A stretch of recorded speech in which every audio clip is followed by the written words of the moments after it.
La violència masclista segurament és la manifestació més violenta de les discriminacions estructurals que patim les dones només pel fet de ser dones. Té moltes cares, molt diverses i, desgraciadament, també moltes formes d'exercir-les. Parlàvem de la violència física, també podem parlar de violència psicològica, de la violència sexual, però no només parlar d'agressions sexuals, sinó també de nous mecanismes, com noves aplicacions com OnlyFans, o també la hipersexualització de nenes i nens.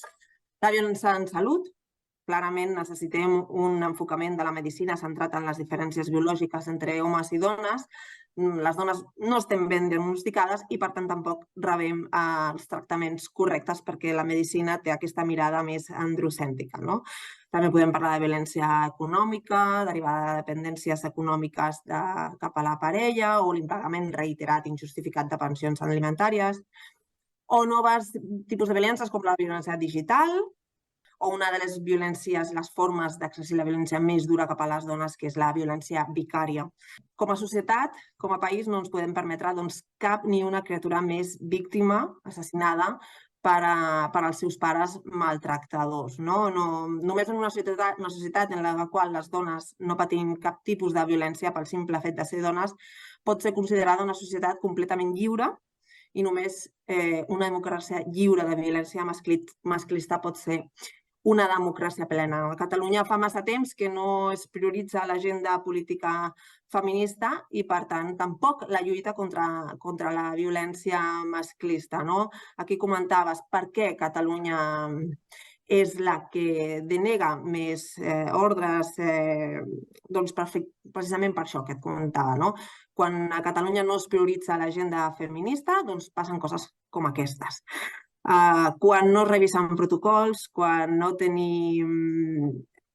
les eines, no es posen a disposició les eines necessàries, perquè les eines les tenim, però no es posen a disposició, doncs succeeixen coses com aquestes, que cada vegada nois, noies més joves tenen discurs més negacionistes de la violència de gènere, però és que no ens oblidem de que aquests discursos negacionistes de la violència de gènere els tenim als telenotícies, els tenim a la premsa, els tenim a xarxes, tenim partits polítics actualment, dirigents de partits polítics, diputats, que neguen la violència masclista, i aquesta és una de les prioritats, és barrar els discursos que neguen la violència masclista i tolerància zero amb els grups polítics, amb els partits polítics que neguen la violència contra les dones. Aquest és un tema que ens preocupa moltíssim.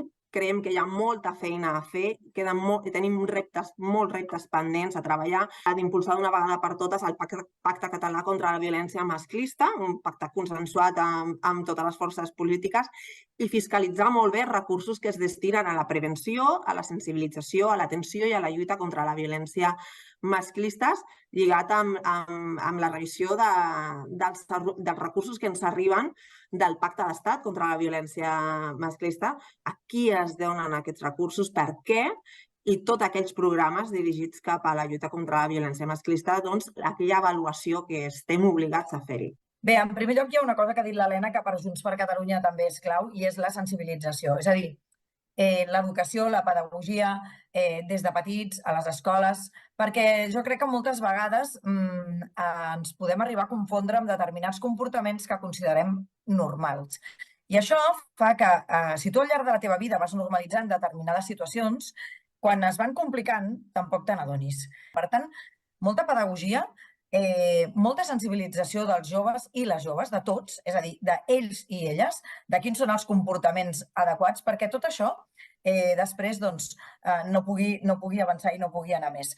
Nosaltres creiem també que actualment hi ha una cosa que s'ha de resoldre, i és que, atesa l'entrada de nova població amb noves religions, que ens trobem tots barrejats, hi ha determinades tradicions que es fan en aquestes religions que poden també ser considerades violència masclista. I aquí podríem parlar dels matrimonis forçats, de la mutilació genital femenina, és a dir, que hi ha determinats comportaments que per altres cultures estan normalitzats i que crec que un cop són integrats a la nostra cultura, nosaltres també ens hauríem de fer còmplices d'aquesta lluita per fer entendre que això no és normal i que la llibertat de la dona no passa perquè aquestes pràctiques siguin les habituals. Després, per Junts per Catalunya hi ha una cosa prioritària que també són les violències digitals, perquè qui més qui menys doncs, ho ha patit pel fet de ser dona i, per tant, creiem que també s'ha de ser molt estricte amb això i crec que ningú pot donar per bo qualsevol violència de tipus digital. I també veiem doncs, que entre els joves i adolescents, quan es fa formació digital, aquesta s'ha d'incloure, perquè la violència digital no acaba de ser una continuació del que pugui passar a dins de l'escola. I, per tant, crec que hem de ser molt conscients del que no es pot permetre, vincular moltíssim aquí els professors i tot el sistema educatiu en intentar erradicar aquesta violència, que pot semblar petita perquè no es veu, perquè potser és a través d'algun missatge, d'algun assetjament a la xarxa, però que s'hauria de començar també a tractar perquè el jove no ho accepti, perquè es comparteixi, sobretot per obrir-ho, perquè hi ha moltíssima gent que creu que bé, no n'hi ha per tant, això potser no caldria comentar-ho i, per tant, creiem que és molt, molt important que no hi hagi por de comentar-ho, de compartir-ho i de buscar doncs, aquest acompanyament. I dues coses més doncs, per acabar. Nosaltres, les unitats d'atenció a la víctima creiem que són bàsiques. Creiem que hi ha d'haver-hi molta coordinació entre la policia. Hi ha moltes vegades que, quan hem tingut compareixences al Parlament, doncs ens ha explicat a vegades doncs, una falta de coordinació entre Mossos d'Esquadra i la Guàrdia Urbana, en el meu cas, que soc de Barcelona, no? Que la víctima truca un telèfon, resulta que creuen que ja hi aniran després i resulta que arriba una policia, la que havia estat trucada no hi ha arribat i aquella persona potser porta 5 trucades amb la persona a la porta de casa seva picant-li la porta, que potser tenia un ordre d'allunyament. I la víctima està sola a dins i amb por. I, per tant, creiem que hi ha d'haver-hi molt bona coordinació.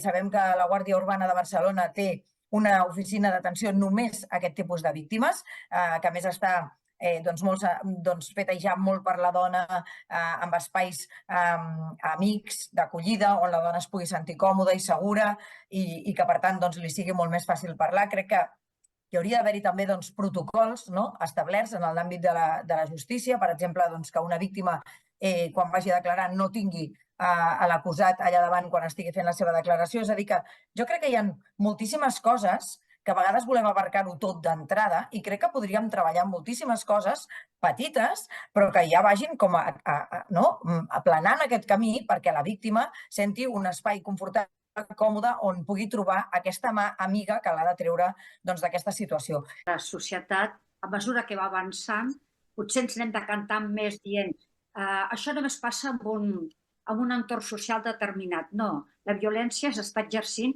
a qualsevol cultura, a qualsevol religió i a qualsevol país. Però aquí a Espanya, que és el que nosaltres estem defensant, aquí a Catalunya, no ens val això, perquè hem d'adoptar mesures perquè tothom que viu entre nosaltres se senti protegit. Parlàvem abans també de la pandèmia i el món rural.